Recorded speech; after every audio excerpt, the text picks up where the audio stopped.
ሰላም ልጆች እንዴት ናችሁ? ሳምንታችሁ እንዴት ነበር? የኔ በጣም ጥሩ ነበር። እናንተም ደግሞ ጥሩ እንደሆነ ተስፋ አደርጋለሁ። ዛሬም እንደተለመደው አዳዲስ ፕሮግራሞችን ይዘን ወደፊታችሁ ቀርበናል። የዛሬው ሰንበት ትምህርት ስለምን የሚያወራ ይመስላችኋል? ርዕሱን ልንገራችሁ። አዋጅ ነጋሪ መላእክት ይላል። አዋጁ ምንድነው? አንድ ጥያቄ ልጠይቃችሁ። ገና ለምን ሰዎች የሚያከብሩ ይመስላችኋል? እንደውም ገናም እየደረሰ ነው አይደል? ለምን ሰዎች የሚያከብሩ ይመስላችኋል? የኢየሱስ ክርስቶስ ውለት ስለሆነ ነው አይደል? በዛ ጊዜ የተነገረው አዋጅ ወይም ደግሞ መልእክት ምን ይመስላችኋል? ይሄንን ለማወቅ አልጓጓችሁም? እኔ በጣም ነው የጓጓሁት። አዋጅ ነጋሪ መላእክቶች ስለምን እንደተናገሩ፣ ለማንስ ደግሞ ያንን መልእክት እንዳደረሱ ማወቅ ትፈልጋላችሁ አይደል? እኔ በጣም ነው የምፈልገው። ስለዚህ በዛሬው ሰንበት ትምህርት መልሱ የምናገኘው ነው። የዛሬው ፕሮግራም የመዝሙርና የሰንበት ትምህርት ይሆናል፣ የመጀመሪያው ፕሮግራማችን። እስከዚያው ድረስ አብራችሁን ቆዩ።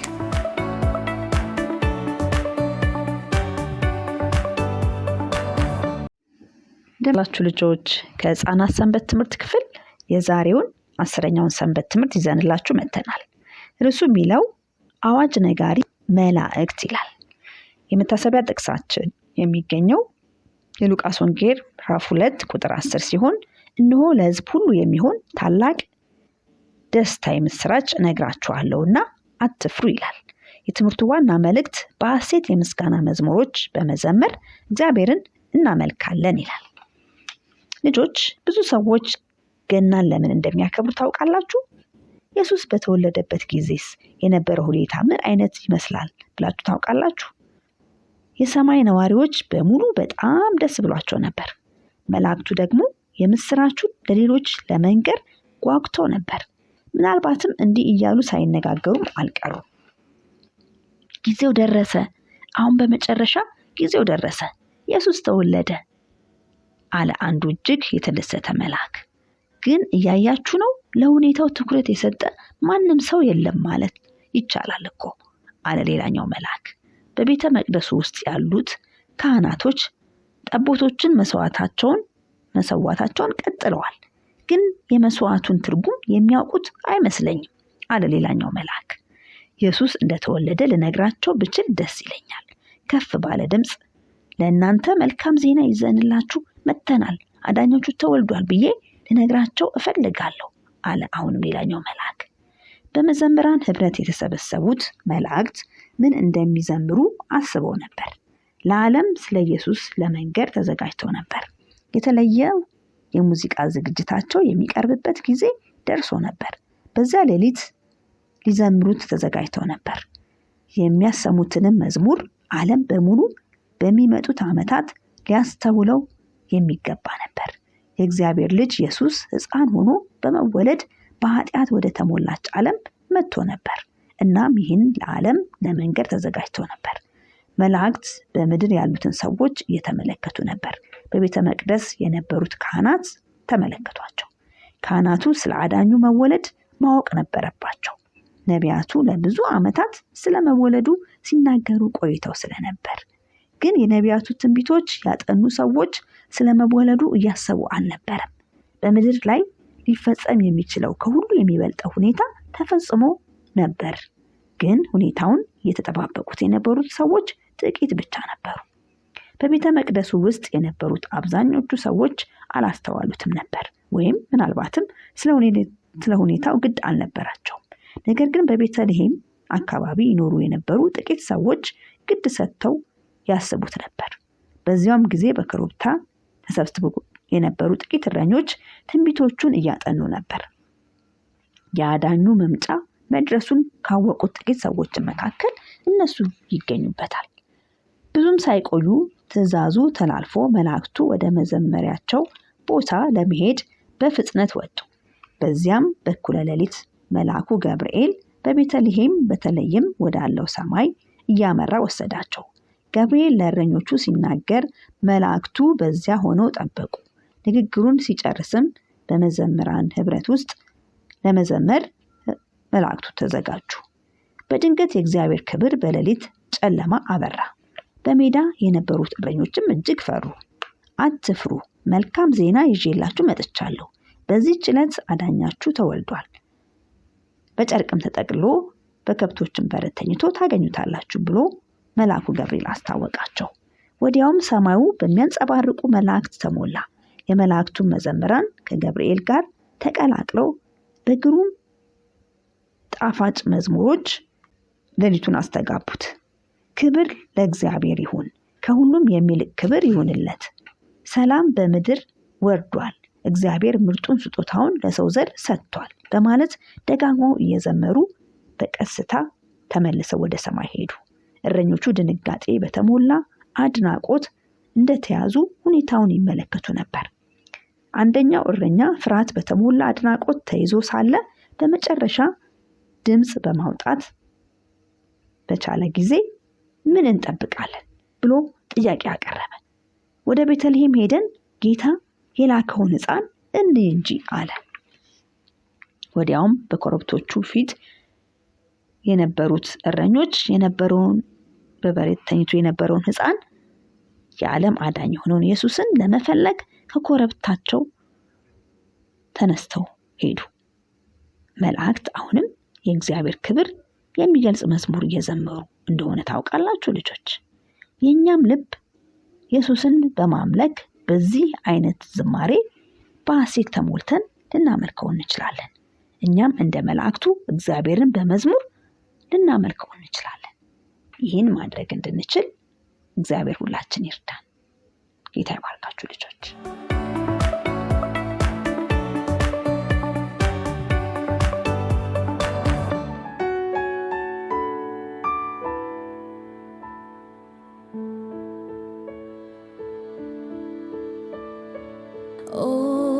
ቅዱስ ሌት ከዋክብት ያበራሉ ያዳኛችን ልደት ስለሆነ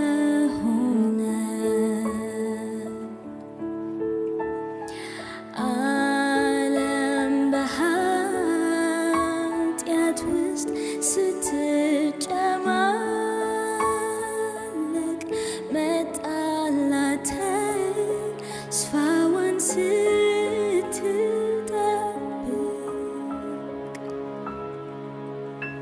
ግሩም ተስፋ ነፍሳችንን ያረካል። ደስ ይበለን ንጋት ሆኖልናል።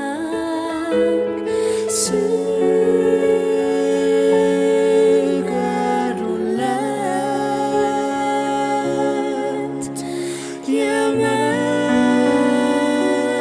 የመላኩን ድምፅ ስሙ።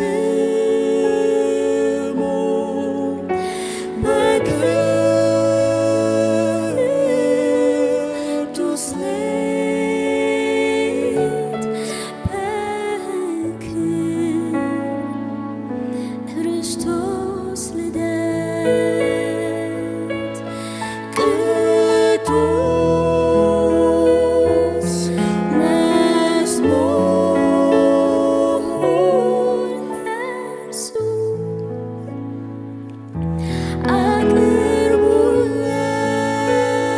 አቅርቡለት።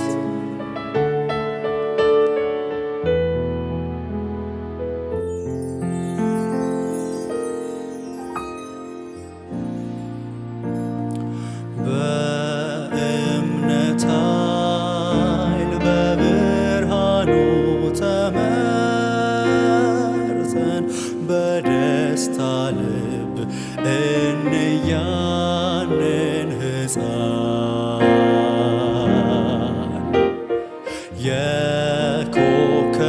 የኮከቡን ብርሃን አይተው ሲሮጡ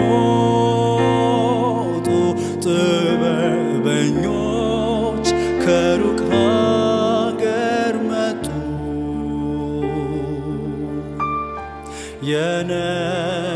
የነገስታት ንጉሥ በበረት ወድቋል፣ በችግርም ወንድማችን ሆኗል። የእኛን ሀሳብ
ታዲያ ልጆች ወደዳችሁ ታሪኩን? እኔ በጣም ነው የወደድኩት። ታሪኩ ስለ ኢየሱስ ክርስቶስ ሁለት ነው አይደል የሚናገረው? ኢየሱስ ክርስቶስ ለኛ ብሎ በበረት መወለዱን፣ መላእክቶቹም ደግሞ ለእረኞቹ ኢየሱስ ክርስቶስ እንደተወለደ የምስራቹን ማድረሳቸውን አይተናል። በዚህ ደግሞ በጣም ደስተኛ ነኝ። እናንተም ደስተኛ እንደሆናችሁ ተስፋ አደርጋለሁ። ታዲያ አሁን የሚኖረን ፕሮግራም የታሪክ ጊዜ ይሆናል። ታሪኳንም ደግሞ በደንብ እንደምታዳምጡ ተስፋ አደርጋለሁ። አብራችሁን ቆዩ።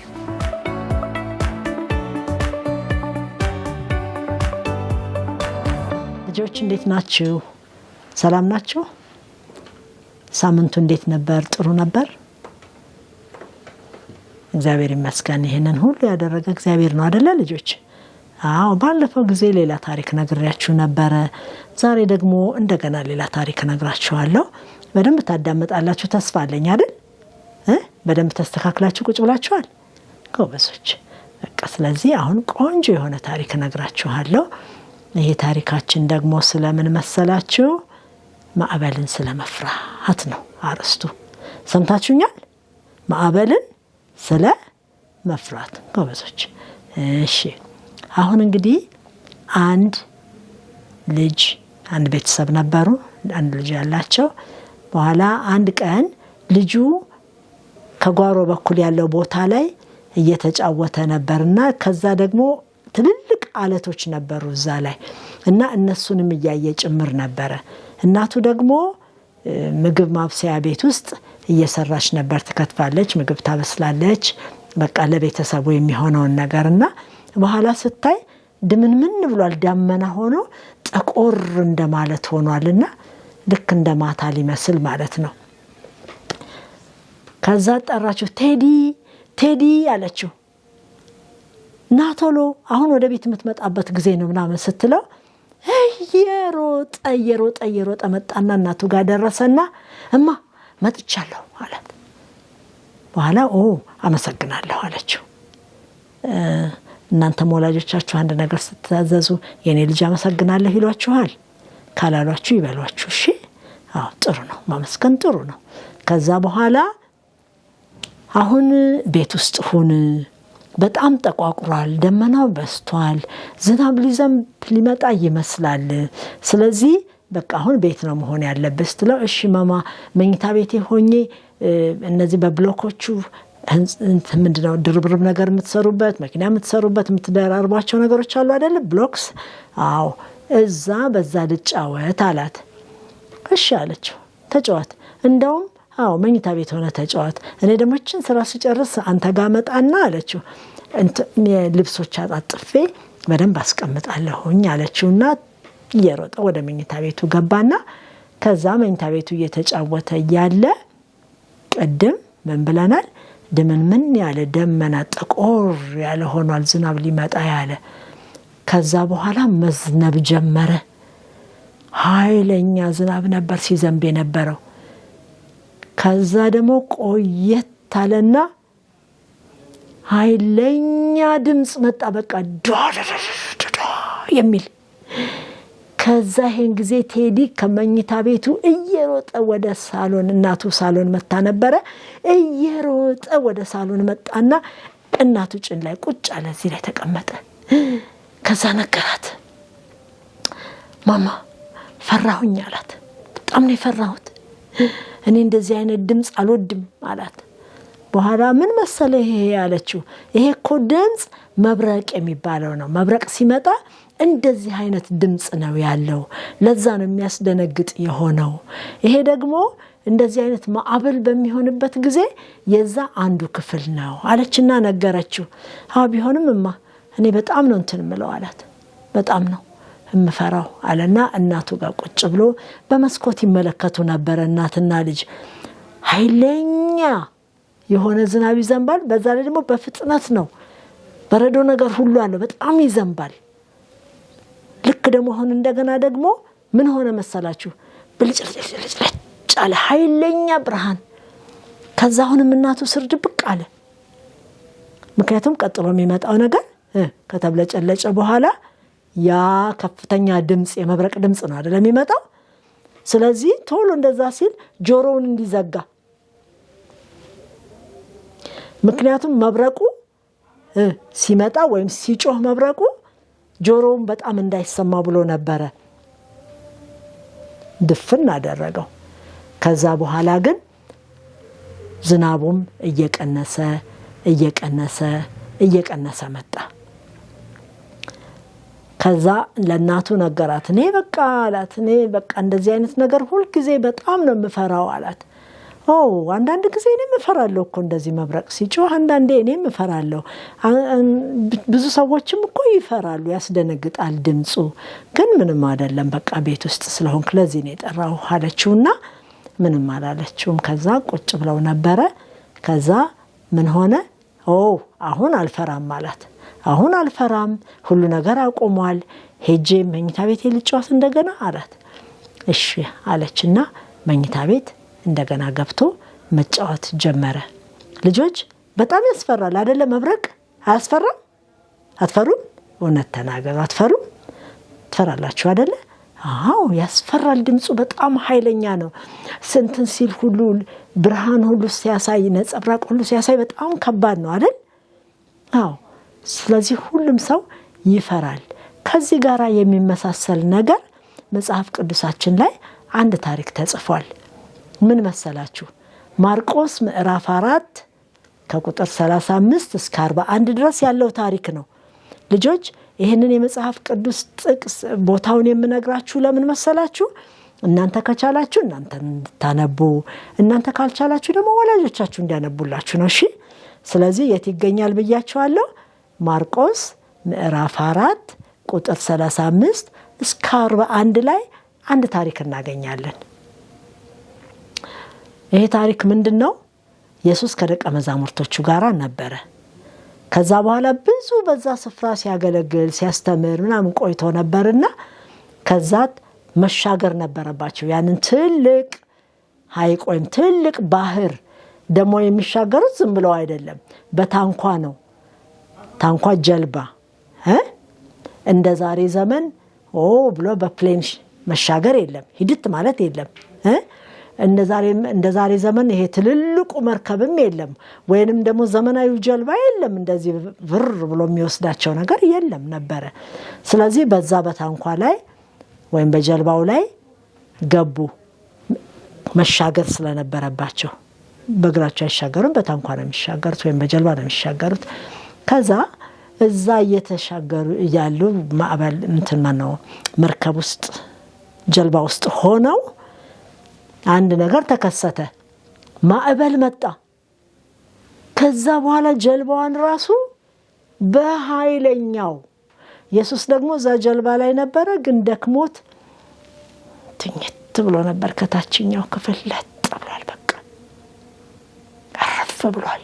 ብዙ ሲሰራ ነበረ እና ማረፍ ነበረበትና አርፏል እዛ። ከዛ ውሃው ደግሞ ማዕበሉ ሲነሳ ቀላል አይደለም ልጆች። ወደ ሽርሽር ቦታ ትልቅ ሐይቅ ቦታ ሄዳችሁ የምታውቁ ከሆነ ንፋሱ ሲመጣው ማዕበሉ ሲመጣ ያደርገዋል። ከባድ ነው አይደለ ልጆች? በጣም ከባድ ነው። ውሃውም ይማታል፣ ከባድ ነው። እና ምን ሆነ መሰላችሁ? ከዛ ወደ ታንኳ ውስጥ ሁሉ ይገባል ውሃው ራሱ። ከዛ ደቀ መዛሙርቱ ምንድን ነው የሚሻለው ምናምን በቃ እነሱ ረስተውታል። ሌላ ነገር ነበር እንትን ያሉ ያለውና ከዛ ምንድን ነው የሚሻለው ይሄ ማዕበል በቃ ውሃው እኮ ገባል እንገለበጥ ነው። ተጨነቁ በጣም በጣም ተጨነቁ። በኋላ በአጋጣሚ ከጀልባ ወደ ኋላ ዞር ሲሉ እዛ ማን አለ? ኢየሱስ አለ። ኢየሱስ ምን እያደረገ ነው? ተኝቷል። ከዛ ምን እንዳሉ ታውቃላችሁ? እንዲህ ያሉ ኢየሱስ አንተ እንደዚህ እኛ ስንሰቃይ አንተ ተኝተሃል እንዴ? ይሄ ሁሉ ማዕበል ሲወርድብን አንተ ተኝተህ ነው እንዴ ግድ አይልህም እንዴ? እኛ ስንቸገር እኛ ብንጠፋ ግድ አይልህም እንዴ አሉት። በኋላ ከዛ ኢየሱስ ቀስ አለና ተነሳና ምን አደረገ? ማዕበሉን ገሰጸው። ቁም ከተባለ ያለው ድል መቆም ብቻ ነው። ጸጥ በል ተባለ። ጸጥ። ውሃውም ጸጥ። ውሃውን ያንቀሳቀሰ ማዕበሉ አይደለ? አዎ፣ ማዕበሉም ጸጥ፣ ውሃውም ጸጥ። ከዛ አላቸው እናንተ እምነታችሁ የት አለ አላቸው። ጠየቃቸው። እምነታችሁ የት አለ ብሎ ጠየቃቸው። ለምን ጠየቃቸው እነግራችኋለሁ። ከዛ ደግሞ ምን እንዳሉ ታውቃላችሁ? የእሱ ደቀ መዛሙርቶች ናቸው። አብረው ነው የሚማሩት፣ ያስተምራቸዋል። አብረው ነው የሚያገለግሉት፣ ከእሱ ጋር ያገለግላሉ። ግን እሱ ማን ነው? ንፋሱም ውሃውን ይታዘዙታል አለ። ኢየሱስን ካልታዘዙ ማን ሊታዘዝ ይችላል? አይደለም ልጆች? አዎ። እነሱ ለምንድን ነበር መሰላችሁ የተረበሹት? እነሱ የተረበሹበት ምክንያት ምን እንደሆነ ታውቃላችሁ? አጠገባቸው ከነሱ ጋራ ኢየሱስ እንዳለ እርስት አድርገውታል። በቃ ስለዚህ በምን ይተማመናሉ አይደል? ለምን አለመፍራት አይችሉም? ግዴታ ነው፣ ይፈራሉ። ረስተውታል ኢየሱስ መኖሩን። እሳጋውን በቃ ከመጀመሪያው ጀምሮ ነው የረሱት፣ ረስተውታል። ስለዚህ ያ ማዕበል ሲመጣ በጣም ተጨነቁ። በኋላ ግን ኢየሱስን ባዩ ጊዜ ወደ ኢየሱስ ሲጮሁ ግን ኢየሱስ ተነሳና ማዕበሉን ጸጥ በል አለው። ጸጥ። ማዕበሉን ጸጥ፣ ውሃውም ጸጥ አለ። ልጆች ማዕበል ውሃ ላይ ስንሆን ብቻ አይደለም፣ በሰዎች ሕይወት በጣም ብዙ አስቸጋሪ የሆነ ነገር ይከሰታል። ያ ማዕበል ነው ሰዎችን የሚያናውጥ ነገር ነው። እንዳቅማችሁ ለእናንተም ደግሞ እንዳቅማችሁ እናንተንም የሚያናውጥ ነገር ይኖራል። የምትቸገሩበት የምትፈሩበት ነገር ይኖራል። የቅድሙ ልጅ ምንድን ነበር የፈራው? የመብረቁን ነጎድጓድና ብርሃን ነበር አይደል የፈራው አይደል? አዎ። ሌላም የሚያስፈሩ ብዙ ነገሮች አሉ። ግን ልጁ ብልጥ ነበረ። ወዴት ነበር የሮጠው? የሮጠ ሄደና እናቱ ጭን ላይ ተቀመጠ። ደቀ መዛሙርቱ ደግሞ የረሱት ምን እንደሆነ ታውቃላችሁ? ኢየሱስን ማስታወስ ነበር። ኢየሱስ አብሯቸው እንዳለ መርሳት አልነበረባቸውም። ያንን ስለረሱ ነው የተጨነቁት። ስለዚህ ልጆች ብዙ ነገር በሰዎች ላይ ሊታይ ይችላል። ብዙ ችግር ሊመጣ ይችላል። ብዙ ነገሮች ሊያጋጥሙ ይችላሉ። ነገር ግን ለኛ ማዕበሉን ጸጥ የሚያደርግልን ማን ነው? ኢየሱስ ነው። ኢየሱስን ከረሳን በሕይወታችን ያለው ማዕበል ጸጥ ሊል አይችልም። እድሜ ልካችንን እንደተቸገርን እንኖራለን። እናንተም ብትሆኑ ልክ እንደዛ ነው ሊሆን የሚችለው። ማንን መርሳት የለብንም ልጆች? እስቲ እንደገና ንገሩኝ። ኢየሱስን መርሳት የለብንም። ካለብን ችግር፣ ካለብን ማዕበል፣ ካለብን ከሚደርስብን ክፉ ነገር ሁሉ ሊያድነን የሚችለው ነገራችንን፣ ክፉ ነገሩን ጸጥ ሊያደርግልን የሚችለው ማን ነው? ኢየሱስ ብቻ አይደል ልጆች? አይደል? አዎ። ስለዚህ ኢየሱስን መርሳት አይኖርብንም፣ የለብንም። ምናልባትም እንኳን እኮ በሰዎች ላይ እንኳን ሲደርስ ብናይ፣ እንኳን ችግር ሲደርስ ብናይ ኢየሱስ ከነሱ ጋር እንዳለ እንንገራቸው። ያን ጊዜ እነሱ ደግሞ ኢየሱስ ከነሱ ጋር እንዳለ ሲያውቁ ያ የሚደርስባቸው ክፉ ነገርና ማዕበል ጸጥ ይላል። ደቀ መዛሙርቶቹ ምንድን ነው ያሉት? እሱ ማን ነው? ንፋሱም ውሃውን ይታዘዙታል። ኢየሱስን የማይታዘዝ ምንም አይነት ፍጥረት የለም አይደለ? ስለዚህ እኛ ምን ይጠበቅብናል ማለት ነው? እኛም ኢየሱስን መታዘዝ፣ ኢየሱስን አለመርሳት፣ የሚለንን ነገር ማድረግ፣ የሚለንን ነገር መስማት፣ በሁሉም ቦታ ሁልጊዜ እሱን ብቻ ማስታወስ ይጠበቅብናል። አይመስላችሁም ልጆች? ያለበለዛ ግን በቃ ምንም አይነት መፍትሄ የለንም ያለ ኢየሱስ። እንትኖቹ ደቀ መዛሙርቶቹ መፍትሄ አጥተው መጀመሪያ ላይ እንደጮሁት እንደተጨነቁት እኛም ኢየሱስን ከረሳን ልክ እንደዛ ነው የሚሆነው። ግን ልክ ኢየሱስን ባስታወሱ ጊዜ ያ ልጅ ሮጦ ወደ እናቱ በሄደ ጊዜ ምን ነበረ? ፍርሃት አልነበረም። እኛም ኢየሱስ ከኛ ጋር ስላለ ምንም አይነት ነገር በህይወታችን ቢኖር በሰውም ህይወት ቢኖር ልንፈራ አይገባንም። ለኛ ብቻ አይደለም ለሰዎችም ደግሞ መፍራት እንደሌለባቸው እና በኢየሱስ መታመን እንዳለባቸው ልንነግራቸው ይገባናል። ጥሩ ልጆች ቆንጆ እያዳመጣችሁ ነበር አይደል? አዎ በጣም ጥሩ ልጆች። በሚቀጥለው ጊዜ ደግሞ ሌላ ቆንጆ ታሪክ ይዤላችሁ እመጣለሁ። እስከዛ እግዚአብሔር ሁላችንንም ይባርከን፣ በሰላም ይጠብቀን። ልጆች ሰላም ሁኑ፣ ደህና ሁኑ።